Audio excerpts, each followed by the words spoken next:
Svetovým trendom v automobilovom priemysle je vyrábať čo najekologickejšie vozidlá. Veľkí výrobcovia by sa mohli učiť od jedného mladého Chorváta. Ten si prerobil vlastné 25-ročné BMW na supersilné, ale najmä elektrické pretekárske auto. To, že aj veteráni môžu byť rýchle, je známe. No aby rovnaké rýchlosti dosahovalo aj ekologicky čisté vozidlo, to tu ešte nebolo. 22-ročný Matej Rimak ho postavil sám, odjakživa ho priťahovali elektromobily. Všetky vedomosti pritom čerpal len z internetu a kníh.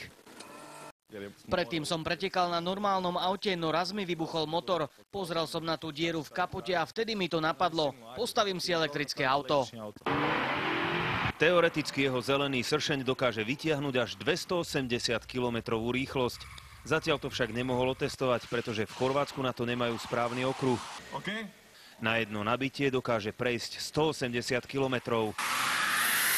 Myslím si, že máme najsilnejšie elektrické auto na svete. Namerali sme mu 550 konských síl. A to teraz, keď chladné počasie oslabuje batériu. Za lepších podmienok z neho vytlačíme aj 600 až 700 konských síl.